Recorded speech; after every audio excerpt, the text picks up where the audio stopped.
בלילה ישבנו עד שעה מאוחרת בקבינט והחלטנו על פעולה עצימה בעזה. זו הייתה המלצת הרמטכ"ל. Remaining in them to prevent Hamas from taking it back. Israel just announced a bold plan to take control of the entire Gaza, sparking global outrage and fears of a worsening humanitarian crisis. Israel's government has approved a plan to capture and hold the entire Gaza Strip, potentially for years. This comes with massive implications for Palestinians, Israel, and international relations.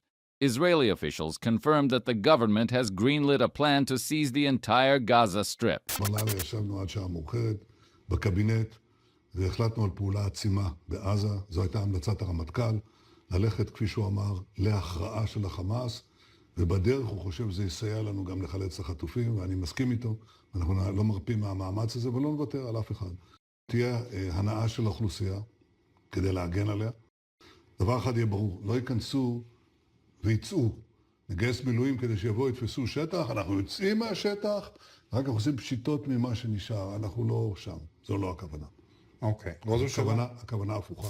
This isn't just a limited operation. Israel aims to control the territory indefinitely, with tens of thousands of reserve soldiers being called up for what the military chief called an expanded assault. Prime Minister Benjamin Netanyahu called it intensive, but didn't confirm the full scope. The goal? Defeat Hamas, free hostages, and reshape Gaza's future. But here's the catch. This could displace hundreds of thousands of Palestinians, pushing them into southern Gaza. Gaza's already facing what aid agencies call the worst humanitarian crisis in nearly 19 months of war. Since a ceasefire with Hamas collapsed in March 2025, Israel's blocked all humanitarian aid, food, fuel, water. This has led to widespread hunger and looting as people struggle to survive. The new plan could make things even worse, with the EU warning of further casualties and suffering for Palestinians. Critics say centralizing aid distribution through private security firms, as Israel proposes, might displace more people and limit access to essentials. One of the most shocking parts of this plan involves relocating Gaza's 2 million residents. Israeli officials call it voluntary immigration, but the idea of moving an entire population has drawn sharp criticism from Europe and Arab nations.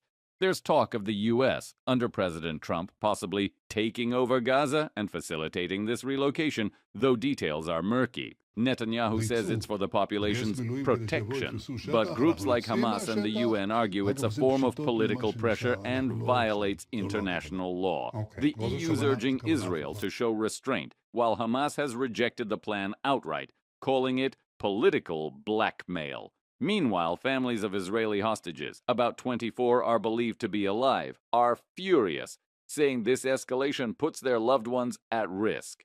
One hostage's mother, Einav Zangauker, even called on soldiers to refuse reserve duty for ethical reasons. On the flip side, Israel's government insists this is the only way to stop Hamas from controlling aid and rebuilding its power. Israel's plan is set to roll out gradually, but ceasefire talks with Hamas are stalled. Hamas wants a full Israeli withdrawal, while Israel won't stop until Hamas is defeated. The U.S. supports Israel's goals, but hasn't clarified its role in the relocation plan. With Gaza already devastated, over 52,000 dead since the war began in October 2023, according to Palestinian officials. This escalation could reshape the region for years. The big question is, can a lasting solution be found, or are we headed for more conflict?